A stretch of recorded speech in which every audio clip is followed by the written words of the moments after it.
प्रकाश यानी लाइट इस ब्रह्मांड की वो वस्तु है जो सबसे तेज गति से चलती है। समूचे ब्रह्मांड में अभी तक कोई भी दूसरी वस्तु ऐसी नहीं है जो इससे ज्यादा तेज चल सके। 29,97,92,458 मीटर प्रति सेकंड यानी लगभग 3 लाख किलोमीटर पर सेकंड की गति सचमुच बहुत ज्यादा है। हमारी आम जिंदगी इसी लाइट के चारों ओर घूमती है और जन्म से लेकर के मृत्यु तक हम इसी लाइट के साथ जीते हैं। जब आप अपने घर में स्विच ऑन करते हो तो आप महसूस करते हो कि सेकंड से भी लाखों गुना कम समय में आपका कमरा प्रकाशित हो गया है। कमरे को तो छोड़िए, जब आप अपने स्मार्टफोन में इंटरनेट के जरिए हजारों किलोमीटर दूर बैठे अपने दोस्तों को मैसेज करते हो तो भी आप पाते हो कि आपकी चैट और वीडियो कॉलिंग बिना किसी देरी के एकदम स्मूथ चल रही है। इसमें किसी भी तरह का कोई लैग नहीं दिख रहा है। तो ऐसा क्यों है? तो इसके पीछे भी लाइट की स्पीड ही सबसे बड़ा कारण है। हर तरह के सिग्नल लाइट की ही तरह इलेक्ट्रोमैग्नेटिक वेव्स होते हैं, तो इसलिए इनकी गति भी प्रकाश की गति के बराबर होती है। तो जब ये 3 लाख किलोमीटर की दूरी को 1 सेकंड में कवर कर लेते हैं तो हमारी पृथ्वी, जिसका डायमीटर ही केवल 12,742 किलोमीटर है, तो उसको तो ये सेकंड के भी 1000वें हिस्से में कवर कर लेंगे, जो कि हमारे दिमाग की प्रोसेसिंग पावर से भी बहुत ज्यादा है, जिसकी वजह से हमें कम्युनिकेशन एकदम स्मूथ लगता है। पर जब बात ब्रह्मांड की आती है तो ये लाइट स्पीड भी बहुत धीमी हो जाती है। 1 घंटे में 107 करोड़ किलोमीटर की दूरी तय करने वाली ये लाइट भी ब्रह्मांड में हमारे लिए एक कछुए से भी ज्यादा धीमी हो जाती है, जो कि हमारे स्पेस मिशन के लिए बहुत बड़ी चुनौती बन जाती है। जिस स्पीड को हम ब्रह्मांड की सबसे तेज स्पीड मानते हैं, वही स्पीड हमारे लिए कितनी बड़ी समस्या बन जाती है, उसी बात को आज हम इस वीडियो में जानेंगे और समझेंगे कि क्या हमारे पास ऐसी कोई थ्योरी है जो हमें भविष्य में लाइट स्पीड से भी तेज कम्युनिकेशन करने में मदद करे।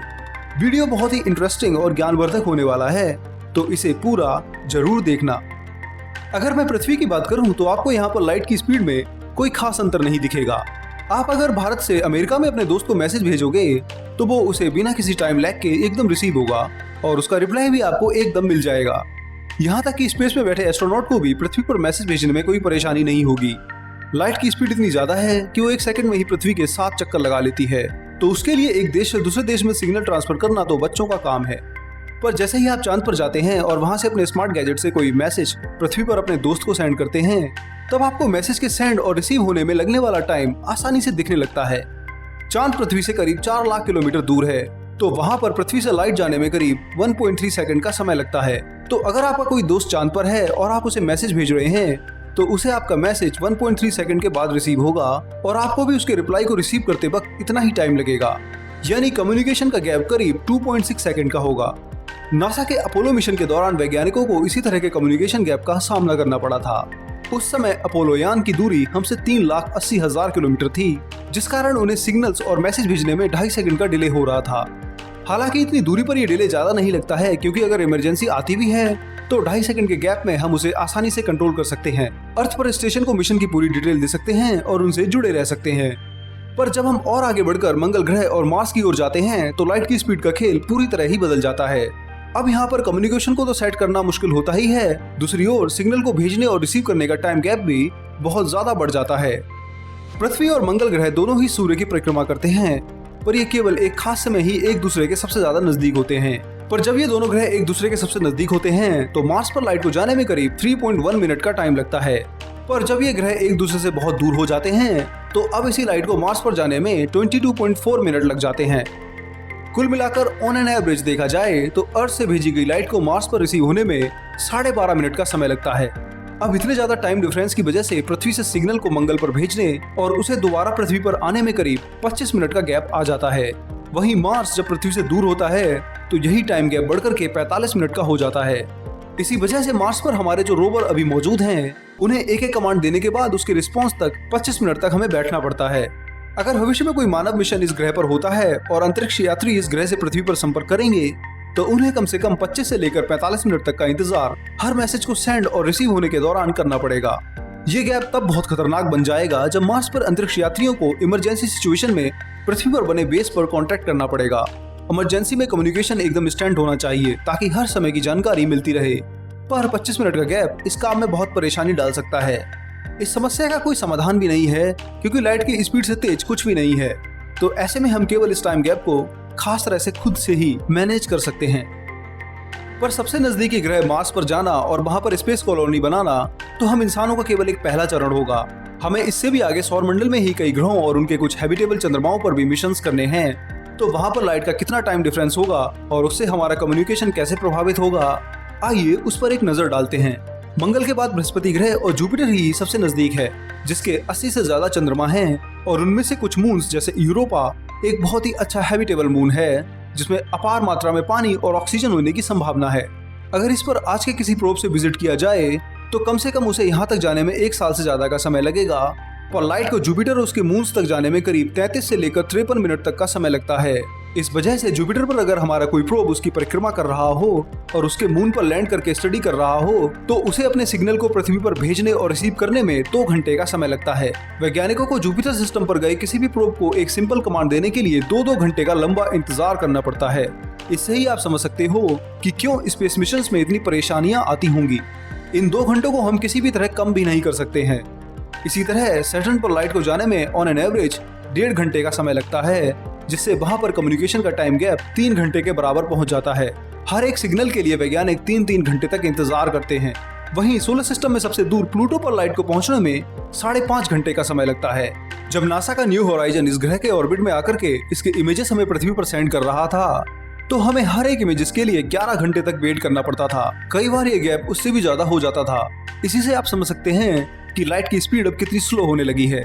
इस समय तो आप जानते ही हैं कि वाइजर प्रोब सोलर सिस्टम से भी बहुत आगे निकलकर इंटरस्टेलर यात्रा पर हैं। उनके पास अगर हम कोई सिग्नल सेंड करते हैं जिसके बाद वो कुछ रिस्पॉन्स देते हैं तो उसे अर्थ तक आने में करीब 35 घंटे लगते हैं, जिसकी वजह से वाइजर के बहुत से सिग्नल स्पेस में ही लॉस्ट हो जाते हैं या पृथ्वी तक आने में ये बहुत वीक स्ट्रेंथ के हो जाते हैं।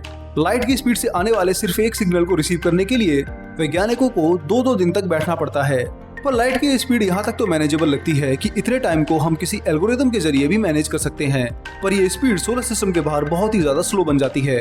हमारे सबसे नजदीक के स्टार सिस्टम अल्फा सेंटोरी में एक प्लेनेट है प्रोक्सिमा बी, जो कि पृथ्वी के साइज का ही एक पोटेंशियल हैबिटेबल प्लेनेट है। वह हमसे 4.24 लाइट ईयर दूर है, यानी वहाँ पर लाइट को जाने में ही कम से कम 4 साल 3 महीने लग जाते हैं। तो जब हम वहाँ पर कोई मिशन करेंगे और उस प्लेनेट पर लैंड होंगे तो जो सबसे पहला मानव वहाँ पर होगा उसे मिशन के सक्सेस की खबर को पृथ्वी पर सेंड करने के लिए 4 साल 3 महीनों का वेट करना होगा। उसके बाद पृथ्वी पर वो सिग्नल रिसीव होगा और उसे उसका रिप्लाई भेजा जाएगा कि वो आगे का काम स्टार्ट करे, तो उस मैसेज को भी वहाँ तक जाने में 4 साल 3 महीने लगेंगे। यानी प्रोक्सिमा बी पर एक मैसेज के सेंड और रिसीव होने का टाइम डिफरेंस करीब 8.5 साल का होगा। अगर आप आज 2020 में प्रोक्सिमा बी पर जाकर के किसी भी तरह से पृथ्वी पर ईमेल करते हैं तो वह पृथ्वी पर 2024 में पहुंचेगा और पृथ्वी पर वैज्ञानिक जब उसका रिप्लाई आपको सेंड करेंगे तो वो आपको 2028 में मिलेगा। इस टाइम गैप को कम करने की हमारे पास कोई तकनीक भी नहीं है। जब हम इंटरस्टेलर ट्रैवल करते हैं तो उसमें हमें इस टाइम डिफरेंस का सामना करना ही पड़ता है। भविष्य के हर मिशन में हमें इसी तरह की प्रॉब्लम का सामना करना है।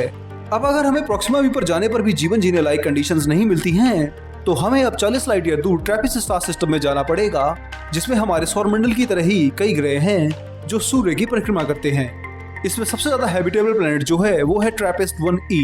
भविष्य में आप इस ग्रह पर पहुंचते हो और वहां से सिग्नल सेंड करते हो तो आपको 80 साल तक उसके रिप्लाई का वेट करना पड़ेगा और जो मैसेज आपको तब मिलेगा वो 40 साल पुराना होगा। यानी कि अगर कोई व्यक्ति आज 2020 में उस ग्रह पर है और आपको मैसेज सेंड करता है तो वो आपको 2060 में रिसीव होगा, और आप उसे जब 2060 में मैसेज का रिप्लाई सेंड करेंगे तो वो उसे 2100 में रिसीव होगा, जिसमें उसे पृथ्वी पर 40 साल पुराने ही समाचार मिलेंगे या मिशन कमांड्स मिलेंगे। इन्हीं दिक्कतों से आप समझ सकते हैं कि भले ही हमारे पास लाइट स्पीड ही क्यों ना हो, पर ब्रह्मांड इतना विशाल है कि वो इस स्पीड को भी एक कछुए की स्पीड के बराबर बना देता है। सौरमंडल के बाहर ही आपको मिशंस में लगने वाली देरी और कम्युनिकेशन गैप का एहसास होने लगता है, पर आप किसी भी तरह से इसे कम भी नहीं कर सकते हो, क्योंकि लाइट की स्पीड एक कांस्टेंट है जिसकी वैल्यू स्पेस में सेम ही रहती है। इससे ज्यादा तेज कोई भी पार्टिकल जिसमें मास हो वो नहीं चल सकता है। भविष्य में वार्म होल्स को बनाकर हम लाइट से ज्यादा तेज ट्रांसमिशन कर सकते हैं।